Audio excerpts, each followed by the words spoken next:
vamos a tomar contacto inmediato desde Panamá y le agradecemos la amabilidad que tiene con RCR, Red de Comunicación Regional, el doctor Rubén Vargas. Él es, en su momento ha sido ministro del Interior, es un experto en temas de seguridad, orden interno y narcotráfico. Qué gusto saludarlo, doctor Vargas. Tenga usted buen día, muy amable.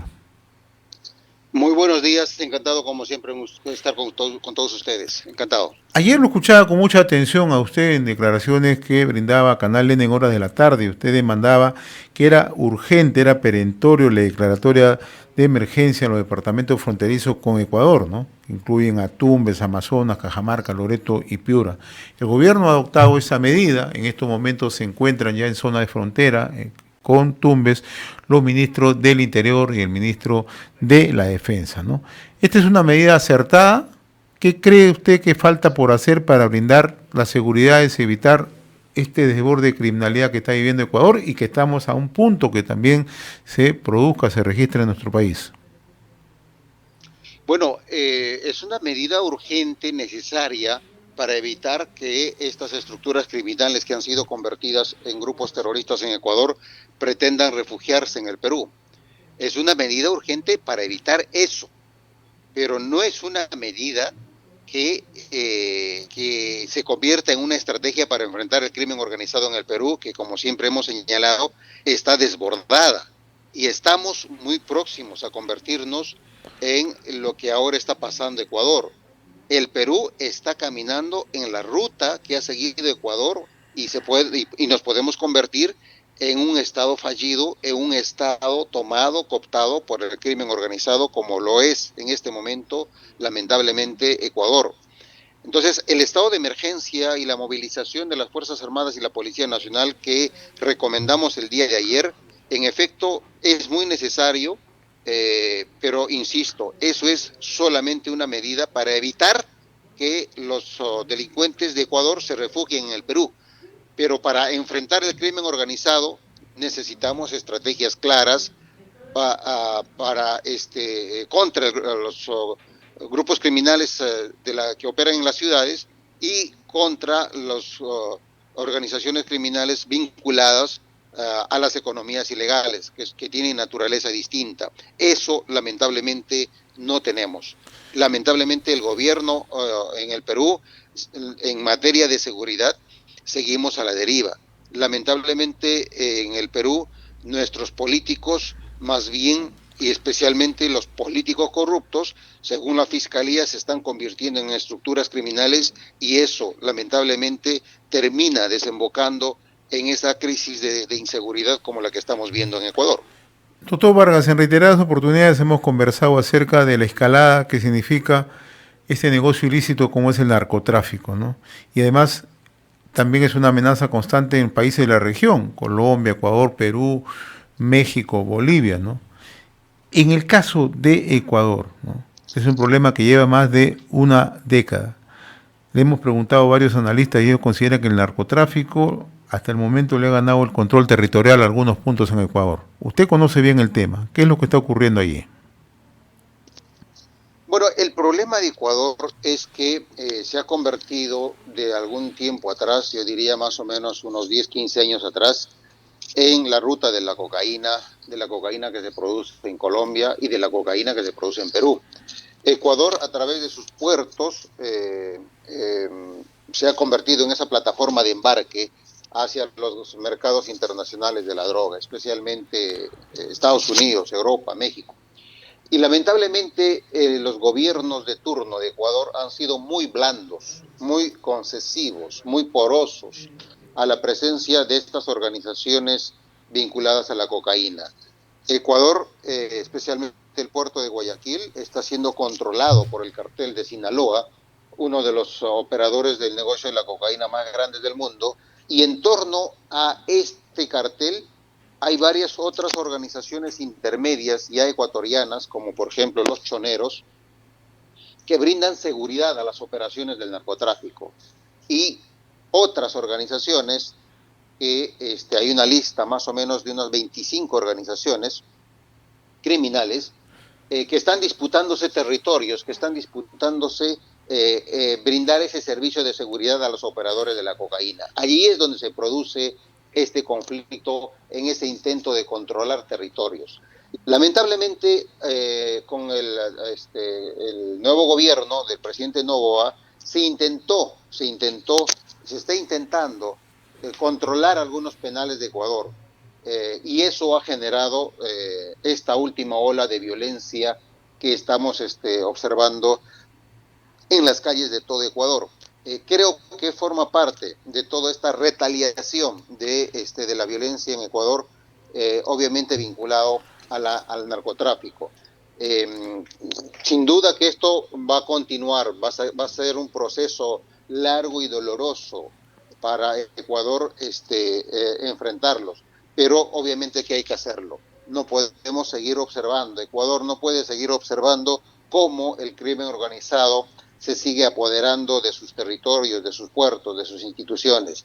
Ojalá que el gobierno no desmaye, no claudique y tenga una posición firme para seguir extirpando de una buena vez al crimen organizado. Obviamente para eso se necesita mucha decisión política y un liderazgo a toda prueba. Ojalá que podamos seguir viendo eso. Yo quiero ahondar un poco en el tema de los riesgos que se podrían presentar en el Perú, sobre todo en lo que constituye las zonas claves para el embarque de cocaína, ¿no? Como son los puertos. En el caso de Perú, el puerto de Paita puede ser, si es que no se toman las medidas, también puede convertirse en una situación muy similar a lo que se ha registrado en Ecuador, y no olvidemos que este año también se inaugura el puerto de Chancay. Entonces habría que tomar ya las previsiones, las medidas del caso convenientes para evitar que el narcotráfico siga justamente generando este negocio ilícito en toda esta zona del Pacífico. Mira, yo considero que el puerto de Paita ya está controlado o está en proceso de control de los operadores de la cocaína. Paita hace tiempo que se está perdiendo el control cada vez más, y allí hay un negocio de la cocaína, especialmente de los carteles mexicanos, probablemente también Sinaloa, y que lamentablemente no se está observando con atención. Yo considero que lamentablemente esta es una mala noticia y tal vez no sea muy popular lo que voy a decir, pero este año, el 2024, Paita va a terminar de caer en manos del negocio de la cocaína. Tan grave la situación y no se está haciendo nada, estamos en una inacción. Totalmente, la situación es grave. Y el proceso es posible que se acelere precisamente por lo que está pasando en Ecuador. Ecuador ha convertido en grupos terroristas a 25 organizaciones criminales. Los militares de Ecuador los han convertido en blancos militares a estas organizaciones criminales, y cuando eso ocurre, literalmente estamos en una guerra interna, y eso es lo que ha declarado el presidente Noboa. Y claro, esa situación genera riesgos para el negocio de la cocaína, y seguramente que el cartel de Sinaloa va a buscar nuevos puertos, nuevas formas, nuevas zonas de embarque de su negocio. Y claro, Paita es el más cercano a Ecuador. E insisto, ya Paita de algún tiempo atrás ya está convertido en una de las zonas de embarque de drogas cocaínicas. Lo que va a ocurrir es simplemente se va a consolidar o se va a hacer más visible ese control criminal. Ahora, el tema de la narcopolítica, que también está asociado precisamente a lo que usted menciona, ¿cómo es que se han ido generando espacios de control territorial en función a actividades políticas en Ecuador? Mira, cuando el Ministerio Público, cuando las fiscalías especializadas abren investigaciones y nos dicen que hay partidos políticos que son en realidad organizaciones criminales, o hay políticos que forman parte de estructuras criminales, no hay que tomarlos a la ligera. No hay que tomarlos a la ligera porque lamentablemente ese riesgo existe especialmente en países como el Perú, que somos productores de cocaína y que somos uno de los principales productores de oro ilegal. Las economías criminales en el Perú están operando con absoluta libertad, y para que eso ocurra obviamente tiene que haber un componente de la corrupción Claro. política. Las economías criminales no pueden funcionar, especialmente el oro y la cocaína, no funcionarían si no tuvieran niveles de complicidad en la política, en la policía, en las Fuerzas Armadas, en la Fiscalía y en el Poder Judicial, inclusive en la SUNAT. Entonces, en el Perú, últimas investigaciones, anualmente se mueven 8.000 millones de dólares anuales. 8.000 millones, que digamos, en el lenguaje americano serían 8 billones, con B, billones. No es poco dinero. Esos 8.000 millones de dólares no se lavan, como siempre menciono, no se lavan pues construyendo hoteles o construyendo algunos edificios. Ingresan al sistema formal. Y no nos puede decir la SUNAT y la Unidad de Inteligencia Financiera que no saben que un elefante, que un rinoceronte se está moviendo en la sala de nuestra casa y ellos no lo vean. O sea, no puede ser que la Unidad de Inteligencia Financiera no sepa hacia dónde se movilizan 8.000 millones de dólares anuales. Y eso es lo que genera la minería ilegal y el narcotráfico en el Perú. Entonces, vamos, hay niveles de complicidad y que lamentablemente, si no lo enfrentamos, si no nos despercudimos de los políticos corruptos, lamentablemente vamos a perder el aparato estatal, que es finalmente ese Estado el que nos tiene que proveer servicios básicos como salud, educación, etcétera, y que eso se va a convertir en un problema porque lamentablemente va a estar al servicio de las estructuras criminales y no al servicio del país.